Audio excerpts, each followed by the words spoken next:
La Tocha ruega por nosotros. Antes de comenzar el tema de hoy, tengo dos fe de ratas.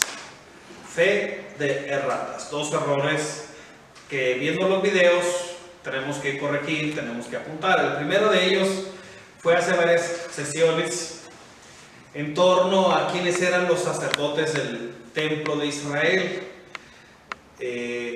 Yo comenté que eran los fariseos. Hay dos ritos dentro del pueblo de Israel de los sacerdotes de la tribu de Leví, y están los sacerdotes también de descendientes de Aarón. Y sí hicimos esa distinción. Dentro de estos sacerdotes que ofrecían el sacrificio en el templo y además fungían como sumos sacerdotes, sí había fariseos, pero no eran nada más ellos.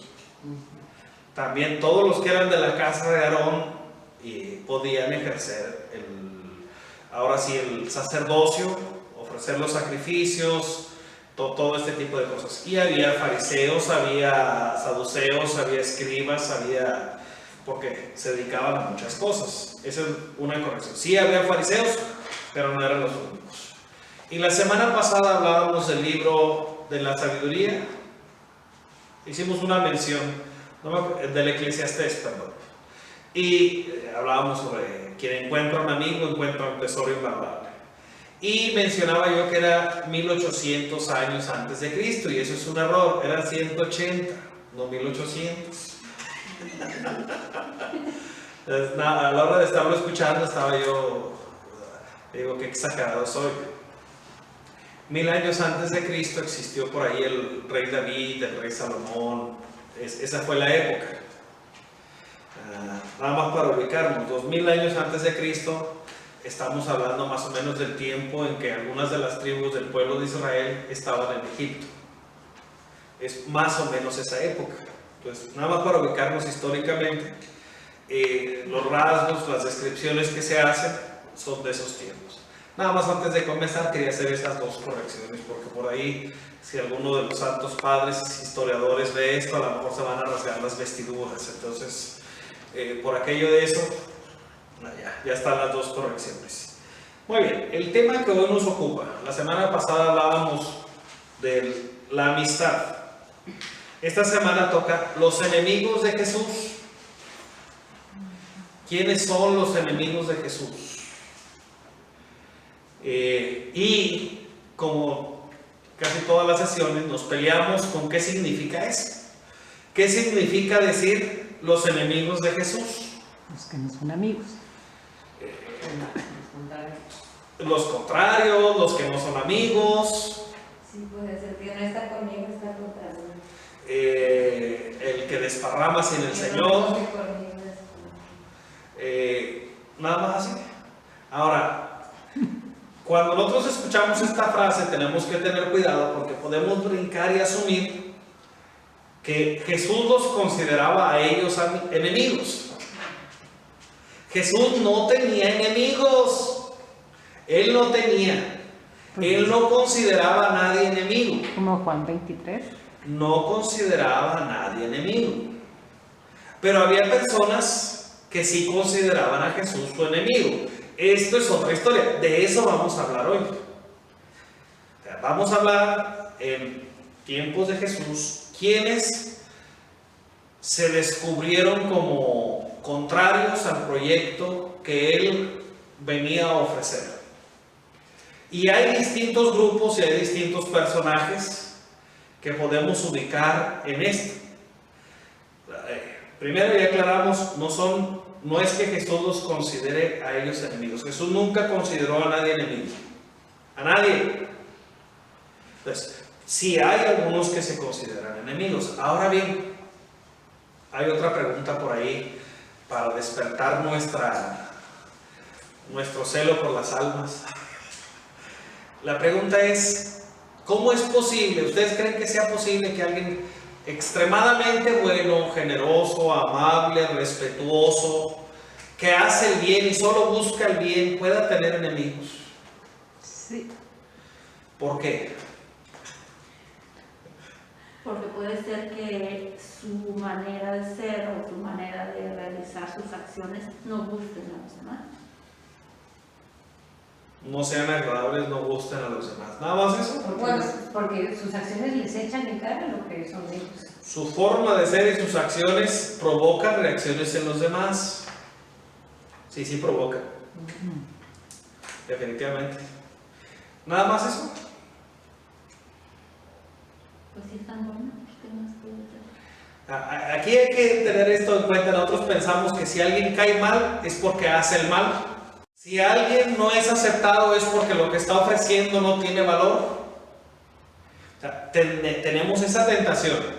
Así como pensamos todavía en nuestros días, aunque digamos lo que digamos, todavía hay algunos que piensan que si alguien tiene una enfermedad está siendo castigado por Dios.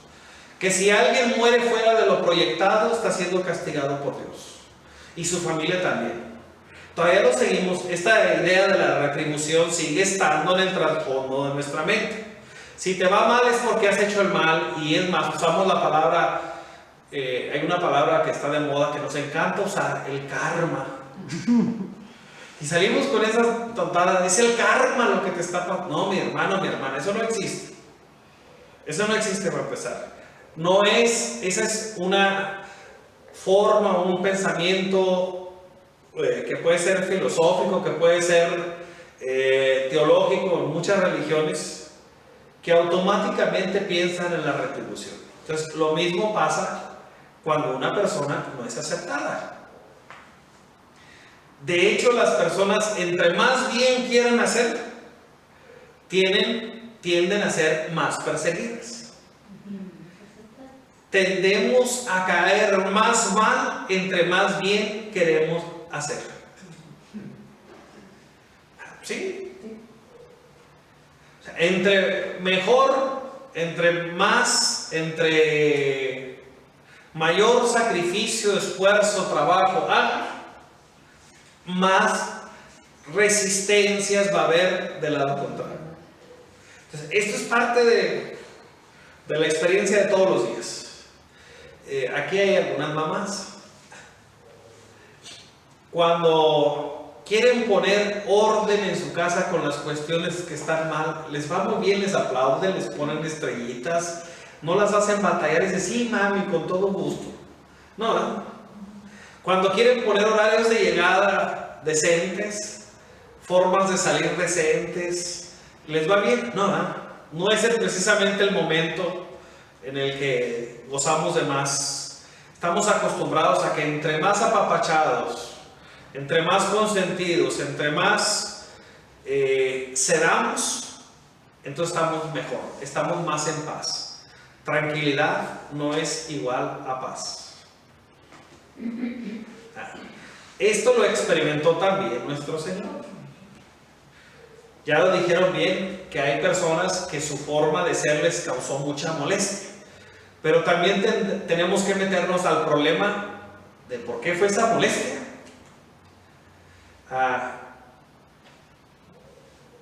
Pongamos un ejemplo. ¿Por qué los fariseos?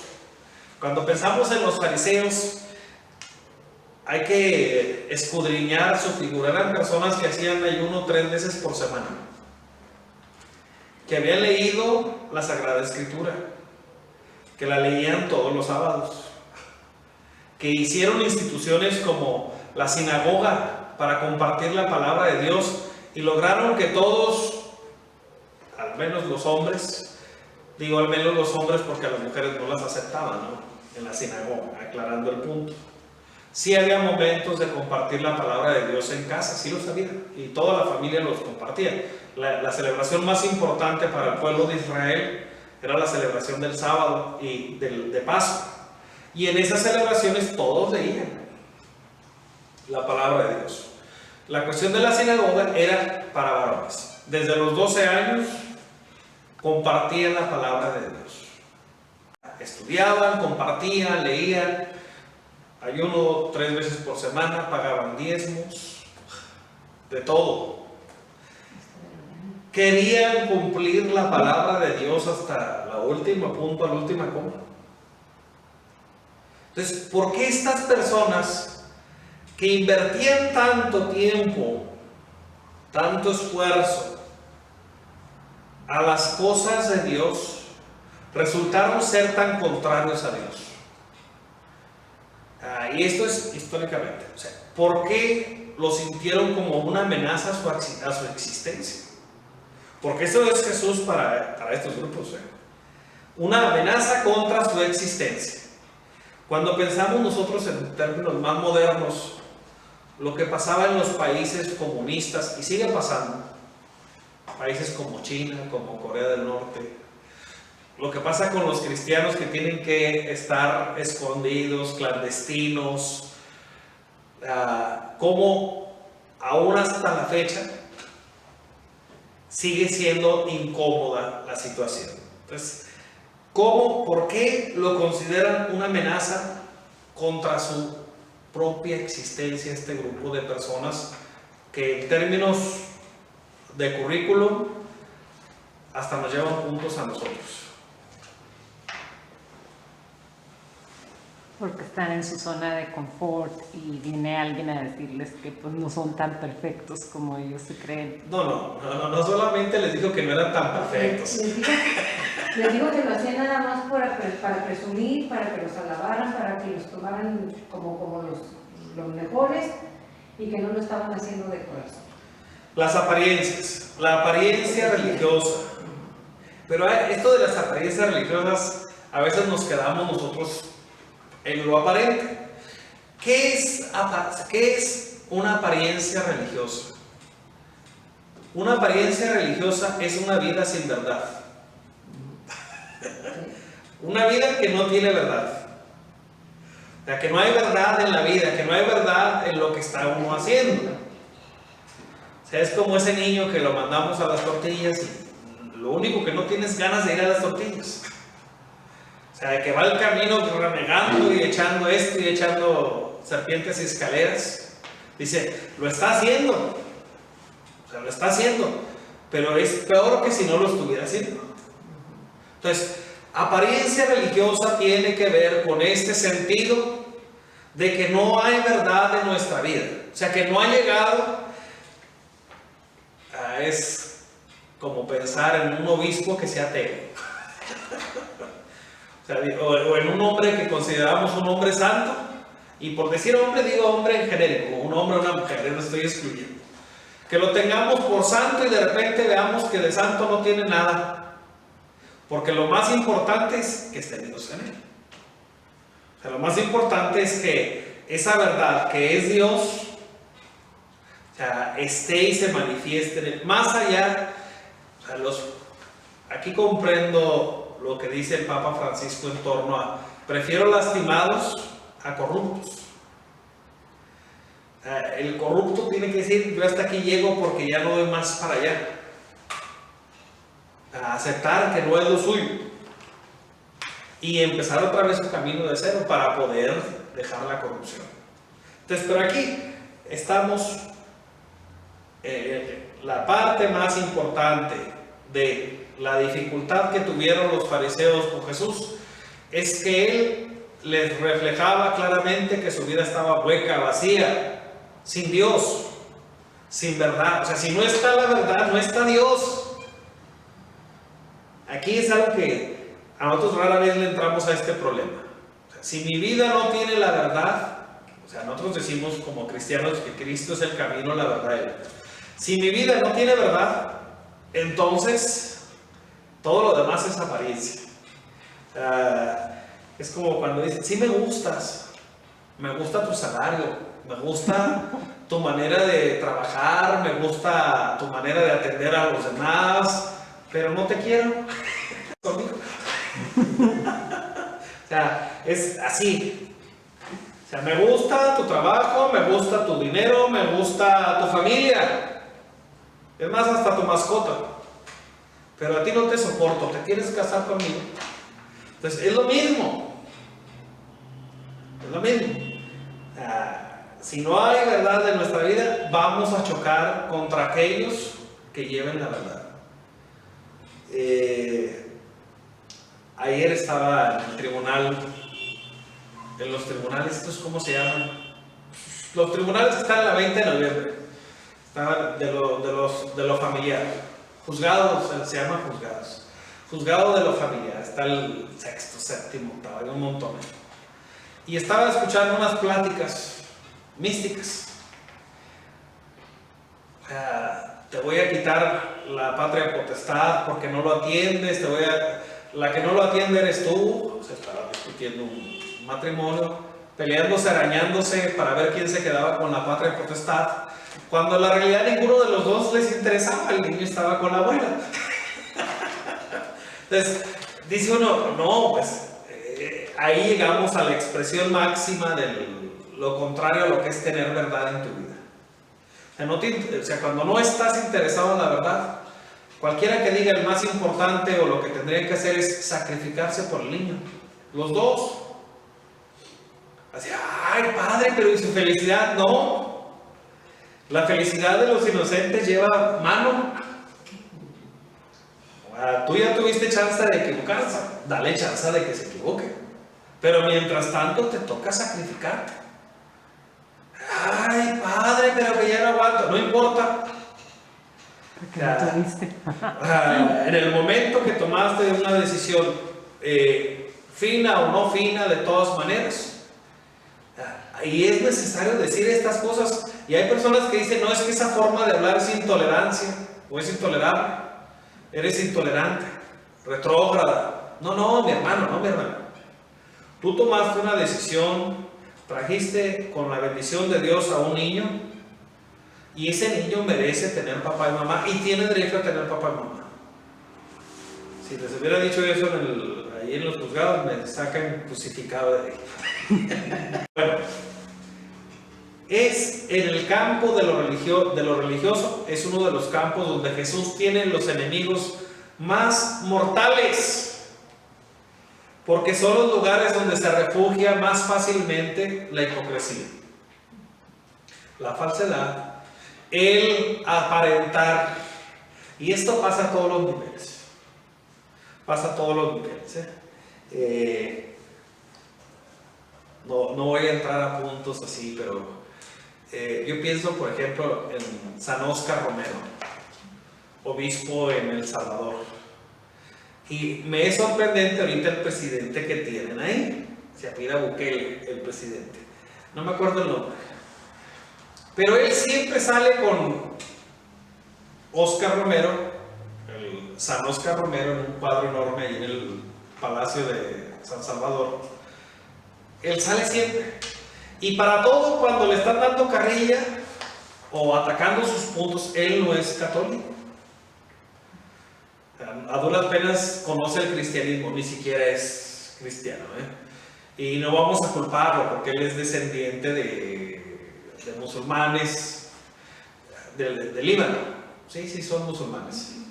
Entonces, el punto al que voy, para usar sus ejemplos en torno a todo lo que tenga que ver con lo social, siempre saca un ejemplo de la vida de Óscar Romero. O sea, siempre está citando, llamando la atención, y sigue siendo incómodo hasta la fecha. Una de las grandes críticas que siempre le hacen a este presidente es porque él usa la historia de este santo para justificar todo su trabajo social. O sea, todo el esfuerzo del gobierno para ayudar a las personas necesitadas. Que lo haga o que no lo haga, eso no estoy diciéndolo ni estoy afirmándolo, Que justifica con el santo, sí, eso estoy seguro. Y que le cuesta críticas y esto y lo otro, pero no lo pueden atacar mucho porque no es cristiano. O sea, no es cristiano, no es lo suyo.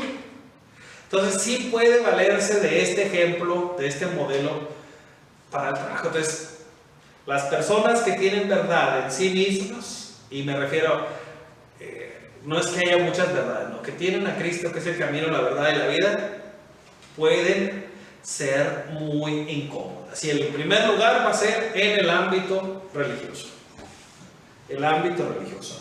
Ya dijimos que el legalismo y la hipocresía son caldos de cultivo que tenemos entre nosotros muy fácilmente. En el campo civil, ¿a quién estuvo de enemigos Jesús? César, no, a Poncio Pilato. A Poncio Pilato y a Herodes. A toda la clase gobernante. A toda la clase gobernante. ¿Cuál era el problema que encasillaba a Jesús como un enemigo de ellos? ¿Por qué sintieron pasos en la azotea? Porque era rey. Era rey, pero para ellos eso no tenía un valor. Un valor. O sea, si yo les digo a ustedes que soy rey, yo así, ay, padre, deje de fumar cosas raras. Entonces, no va a haber consecuencia, o sea, no hay una consecuencia real. Jesús únicamente le confesó a Pilatos que era rey en el último momento y estaba encadenado y había sido azotado. Entonces no había poder ahí. O sea, poder en cuanto a amenaza física, amenaza de mundo. O sea, el mismo Pilatos, a la hora que hace todas sus triquiñuelas para tratar se lava las manos y tratar de distribuir la culpa, él mismo no lo considera una amenaza. O sea, Pero el rey Herodes sí, ¿no? el rey Herodes Mataron los- también se quería lavar las manos. Por eso se lo regresa a Pilatos. Entonces, si lo ven como un peligro, no lo sueltan. No le dan un juicio justo. Ninguno de los dos. Ven el peligro más que a veces que nosotros, que representa la enseñanza de Jesús. O sea, la enseñanza de Jesús representa una amenaza, un peligro para los que quieren monopolizar, para los que quieren imponer, para los que quieren mantener oprimidos a los demás, en todos los sentidos.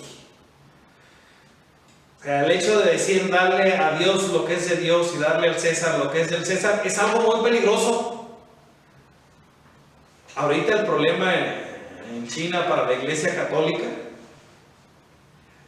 es que primero quieren que lo apruebe el Partido Comunista y después ya aprueban ellos a los que ellos quieran. Pero si no pasa por su aprobación, ni siquiera los quieren tener o recibir en China. A ningún sacerdote, a ningún religioso, a ninguna religiosa, a ningún misionero. Ellos quieren tener la última palabra. Entonces, el punto es, no les toca a ellos la última palabra. Y estamos hablando nada más en términos pragmáticos.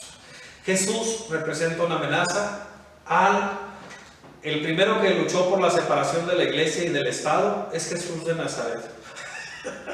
No al estilo mexicano, que es de amordazar y callar gente. Sas, y lo estoy diciendo con todas las letras. Amordazar y callar gente. Tú puedes votar, pero no puedes hacer opinión, no puedes dar opinión. Pero todos los demás que pueden dar opinión, sí la pueden dar y no tienen ningún tipo de mordaz. Aunque no tenga fundamento en ningún tipo de realidad, sí puede. Esto es una amenaza. O sea, darle a Dios lo que es de Dios y al César lo que es del César es marcar las distancias. La sana distancia que debemos de tener entre una cosa y otra cosa. O sea, no es lo mismo. Entonces, esto es muy peligroso.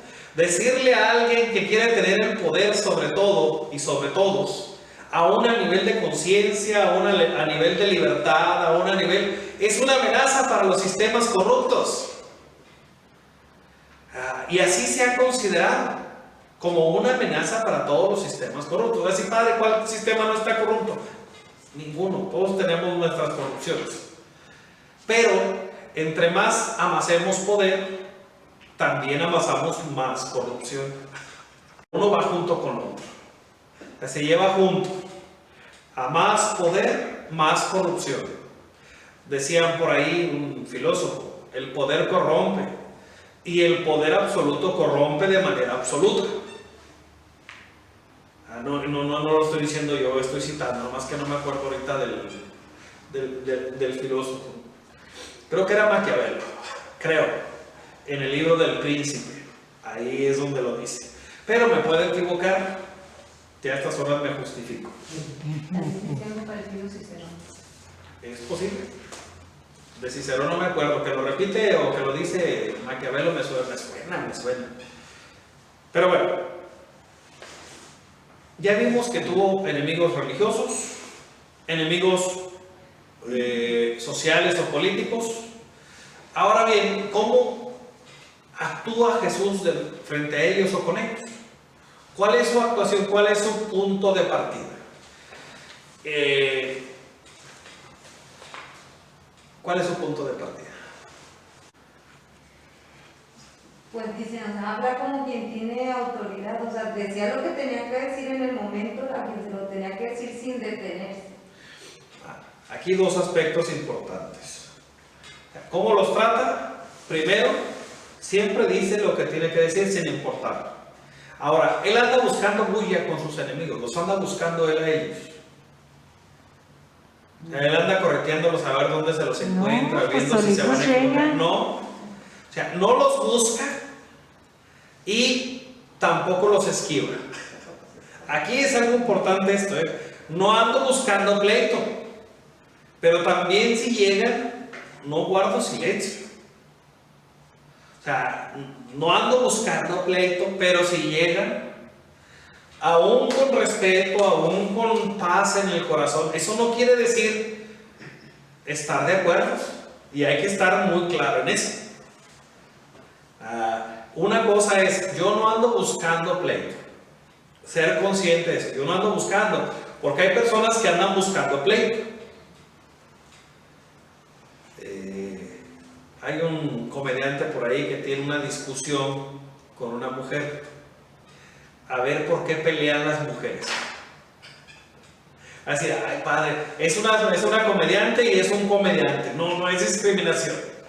Y gana la mujer la discusión. O sea, cada uno tiene que decir una de las causas.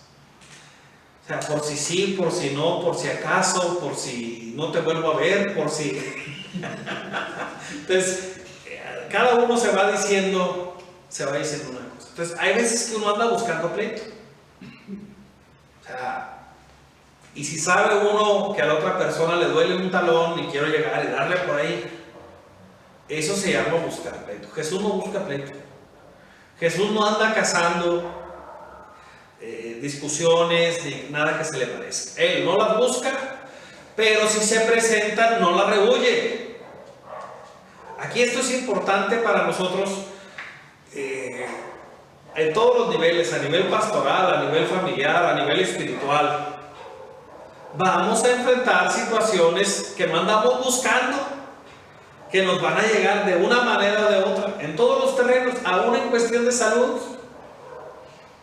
Nos van a llegar cosas como nos llegó la pandemia. O sea, nadie andaba buscando, bueno, espero que nadie la anduviera buscando, porque hay algunos por ahí, aquellos que les gustan las teorías de complot, que afirman que es un virus creado en algún laboratorio para, le llaman ganancia de fuerza o algo así, que estaban experimentando con virus y cosas así. Es posible sí, pero eso no quiere decir que cambie nuestra situación. O sea, si sí o si no, ¿qué cambia? Nada. Nos llegó. ¿Qué haces? ¿Qué haces? ¿Qué no haces? Llegan estas situaciones, no es que las andemos buscando, no es como el que anda borracho manejando un carro, ese le anda buscando tener una cita directa y sin previo aviso con San Pedro, y no le va a ir bien. Entonces, tanto si se lleva a alguien de corbata como si se lleva él solito, no le va a ir bien. Bueno, él no anda buscando pleito, y si llega, lo toma. Segundo, Jesús que les molesta.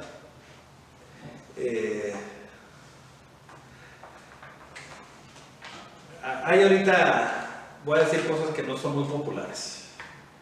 Hay ahorita una lucha contra lo propio del género de cada una de las personas. Hay una lucha. Así de, ay padre, ese racismo. Nomás estoy diciendo que hay un problema en cuanto a cómo definimos nosotros los géneros. Yo lo voy a definir como masculino y femenino.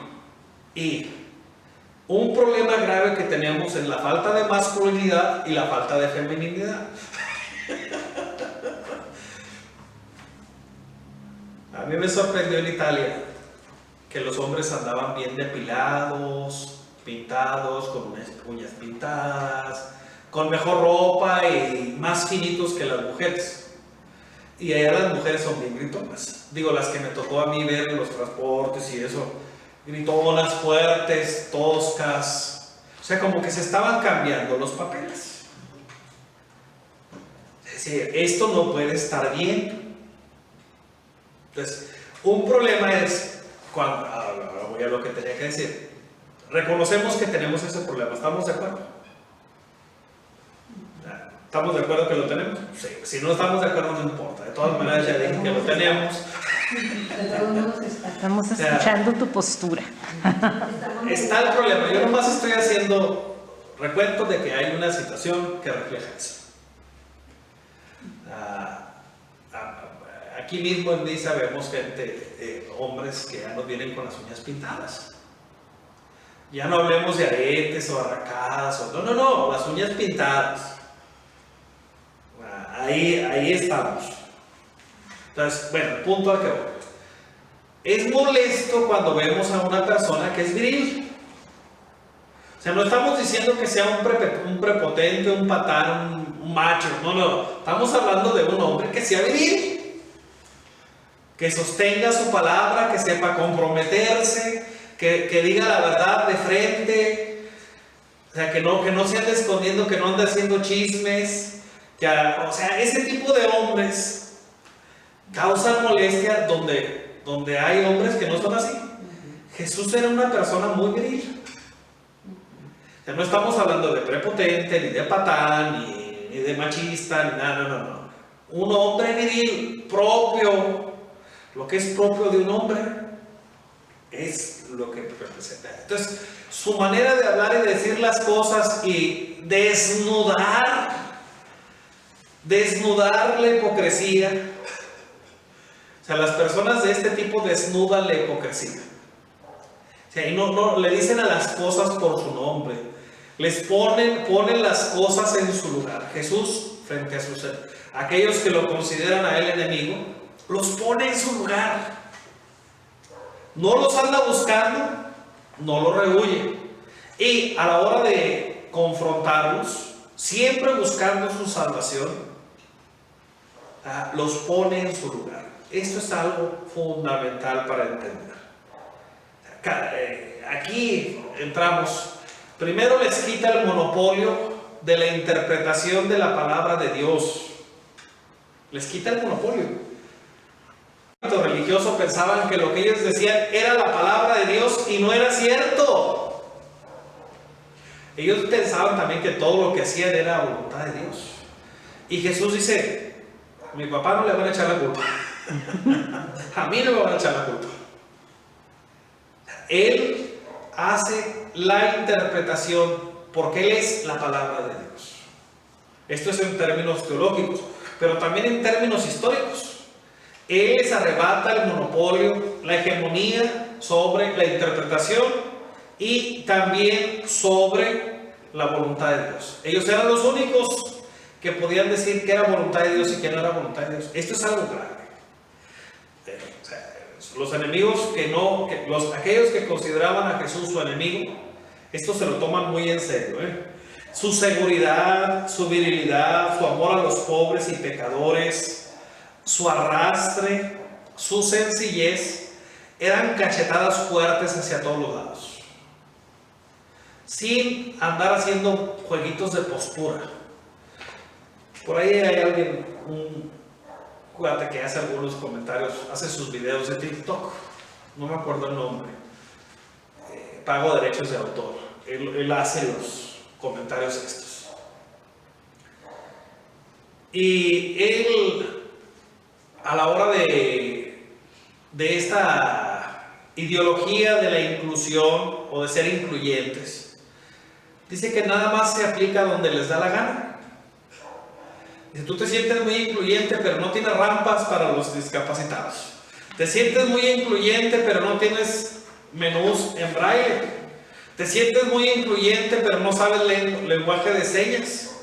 Te sientes muy incluyente porque usas el E, pero no ahora sí tienes absolutamente ninguna cosa para los que son para los demás. Nada más quieres hacerte promoción, o sea, autopromoción. No es que te interese el problema, nada más te quieres hacer autopromoción.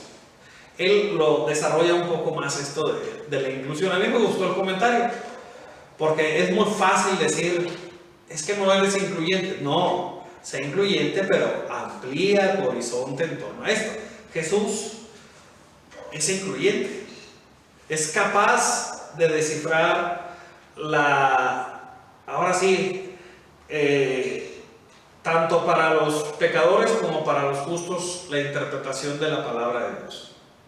Es capaz de hacerlo y lo hace empezando por él mismo. Su persona es el signo más importante que tenemos que considerar, además de que él era capaz de no buscar pleito, pero si llegaba a confrontarlo de manera ahora sí fuerte, sincera, honesta, además de desnudar las pretensiones estas de aparentar y eso, él logró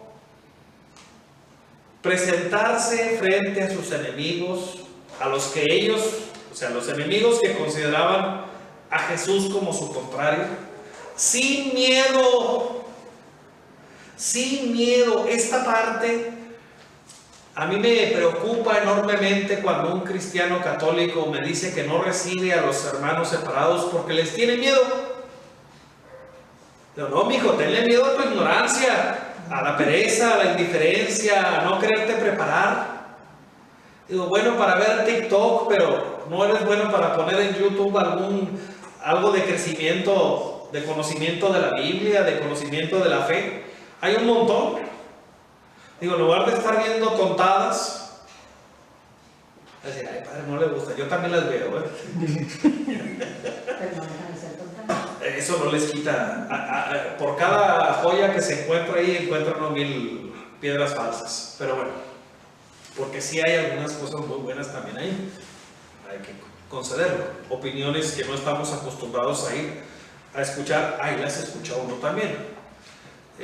Yo me estoy dando terapia en estos días y me pongo a escuchar distintas personas que hacen comentarios políticos. Curiosamente lo hago en Estados Unidos, no lo hago de aquí de México, aclaro. Porque los de aquí tienden a enfadarme porque no tienen formación, no tienen preparación. Aquellos que estoy escuchando son personas que tienen estudios y que tienen mucha experiencia en esto. Sean abogados, sean psicólogos, sean físicos, son personas que tienen una opinión y aunque no esté de acuerdo con su opinión está de menos argumentada seriamente. Y me pongo a escuchar a alguien de extrema derecha, les puedo decir los nombres. Así, ay, padre, ¿les va a hacer promoción? Sí. Uno se apellida Chapilo. Es un judío que tiene, 23, 24 años de edad y es de ultraderecha en Estados Unidos.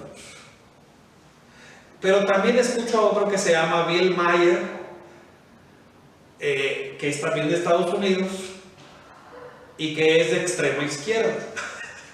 Estos dos me caen bien porque no los quieren ni los de izquierda ni los de derecha en Estados Unidos. A ninguno de los dos. Pero también escucho, hoy estuve escuchando la perspectiva de un inmigrante de la India que vive en Estados Unidos, que ahí estudió. Escuchar, que es musulmán, escuchar varios puntos de vista de personas que no comparten lo que yo pienso, creo o opino, me ayuda a desarrollar mi capacidad de ser tolerante y a no tenerles miedo. Si los estoy escuchando, medito en las propuestas que hacen, en las discusiones que tienen. A mí me sorprende porque estos tres que he estado escuchando últimamente, sus discursos, los tres han entrado en universidades que en Estados Unidos se jactan de tener libertad de expresión, pero los tienen que meter con operativos policíacos y a veces colarlos por atrás. O sea, porque, les digo, a los tres les ha pasado que los empiezan a ofender y agredir en esas universidades. Y cuando entrevistan a algunos de esos universitarios dicen que no deberían de estar ahí, que las opiniones de los demás no hay que escucharlas. Bueno, yo comparto que sí me gusta escucharlas. No me da miedo escucharlas. Así, padre, pero si me convencen o me cambian. No, mi hermano, si te convencen o te cambian tu fe, no está bien. Pero ahorita que no está bien tu fe. O sea, el que creas que estás bien porque no puedes ni siquiera hablar nada de tu fe o defenderla o de menos ser capaz de dejar que esa fe te ilumine, entonces esa fe no te sirve. Nuestro Señor no les tiene miedo, no le tiene miedo a hablar con fariseos, con escribas, con Herodes, con Pilatos, con los mismos sumos sacerdotes, con los mismos miembros del Sanedrín. No tiene miedo, y no estamos hablando de que sea temerario. Una cosa es, el Evangelio nos pone a Jesús, mientras no ha llegado su hora, dice, se les escapó de las manos. O sea, cuando hay peligro físico, de agresión, de violencia, no es que sea masoquista. O sea, y también agarra sus tours para alejarse de los lugares donde son más conservaduristas, donde son más papistas que el Papa con respecto a nosotros cristianos católicos, y busca, ahora sí, dejar que la presión pase y ya después regresa. Eso, cuando uno actúa con miedo, hay dos cosas que uno puede hacer: o huye uno para no volver a enfrentar el peligro, o se deja ir uno de frente sin ningún tipo de prudencia o inteligencia. Es como aquel que ve al gigante de 2 metros y se le deja ir a golpes pensando que es otro David. David no se le acercó, lo agarró a tiro de piedra. No se le acercó. Entonces, nuestro Señor Jesús histórico del que estamos hablando, en el Evangelio se nos presenta muy claro esto. Sí es capaz de verlos sin temor. Nosotros también tenemos que aprender a hacer eso. No tenemos por qué tener miedo. El cristiano no está para tener miedo. El Papa San Juan Pablo II insistía en esto constantemente. No tengan miedo. A los jóvenes, no tengan miedo a Jesús. No les va a quitar nada de lo que vale la pena. Pues les va a dar todo. No les va a quitar nada de lo bueno. Les va a dar más. Entonces, a nosotros nos hace falta tener esa perspectiva. Hay un aspecto, ya lo dije, que no tener miedo no significa ser temerario, ¿eh? No es la misma. Sí les he platicado lo de el vergel, ¿verdad? ¿Sí se llama el vergel? Las albercas el vergel. Las albercas el vergel. ¿Cuándo lo aventaron? No, nunca me han aventado ahí. Las albercas del vergel tienen unos toboganes que lo lanzan a uno 10, 15 metros de altura. Y siempre hay 2 ambulancias estacionadas a un lado de la alberca, con paramédicos. En una ocasión uno de mis sobrinos se quiso aventar, y en el rato que estuvo haciendo la fila, porque hacen fila para subirse, sacaron a 3. La sacaron a 3, que cayeron unos de panzazo, uno se torció un brazo, el otro la rodilla. O sea, mi punto de vista sobre esa acción: si yo no sé nadar, si yo no sé aventarme clavados, ¿por qué me voy a aventar de un tobogán que me lanza 10 o 15 metros de altura? O sea, ¿en qué cabeza cabe? Eso es ser temerario. Igual a estúpido. O sea, una persona que no tiene bien sus facultades y su equilibrio y su jerarquía. Si no sabes nadar y si no sabes aventarte clavados, no tienes nada que hacer aventándote de esas alturas. No, el punto es, esto que hace Jesús de no tener miedo no es una provocación o una escalación hacia la violencia. Nunca, nunca. No es una escalación hacia la violencia. Es una actitud de vida. Si nosotros actuamos por miedo, o huimos, escapamos, o queremos enfrentar para compensar nuestro miedo. Es como aquel que cuando anda con 10 amigos, agárrenme porque lo voy a golpear, agárrenme, va solo y echadito y humildito. Entonces, el Señor no cae en ninguna de estas cosas. Por último,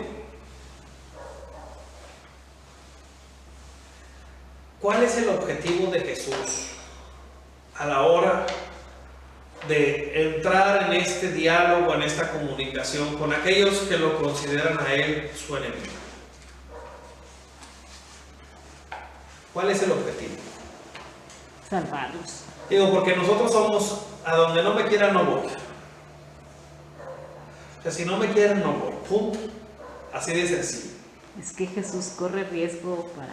Él sabe no solamente correr riesgo, sino tener una opción clara. ¿Cuál es la opción clara? A todos les da la oportunidad de la salvación. A todos les da la oportunidad de la salvación, sí, pero más allá de darles la oportunidad a todos, Él está buscando cumplir su misión. ¿Cuál es la misión de Jesús? Hacer la voluntad de su Padre. Y parte de esa misión, de hacer la voluntad de su Padre, es ofrecer la salvación a todos, siempre, sin renunciar nunca. ¿Qué pasa? Perdón, ¿qué pasa si yo digo, este no tiene remedio? Pues es lo que nos decía, de que nada más es desgraciado el diablo y que todos tienen la misma oportunidad. Cuando nosotros decimos, renunciamos a confiar en que alguien tiene la posibilidad de acercarse o aceptar a Dios, estamos diciendo que nosotros somos capaces de decidir por Dios. Eso no lo hacen los hijos de Dios, eso lo hace alguien más. Quien quiere convencernos de que no tenemos esa capacidad o esa oportunidad es el demonio.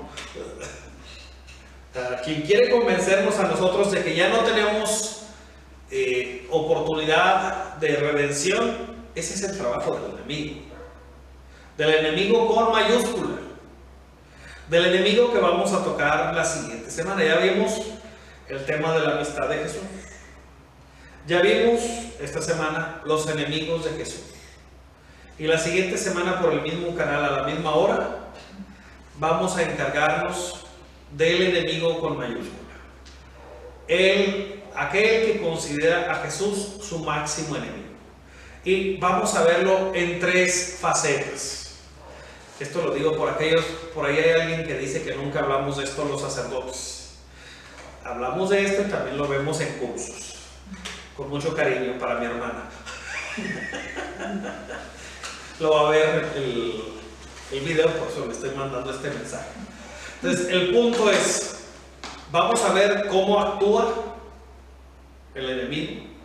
Vamos a ver cuál es su objetivo. Ya ahorita vimos así como hacernos creer que no hay remedio para nosotros. O sea, renunciar. Él quiere que nosotros renunciemos a nosotros mismos para impedir que se realice la misión del Hijo de Dios. Y tercero, vamos a ver cuáles son sus estrategias. Eso es lo que vamos a ver la próxima clase. ¿Alguna pregunta, duda o queja? Seguros. Hay algunos que están moviendo la cabeza y algunos que ya casi los pierdo.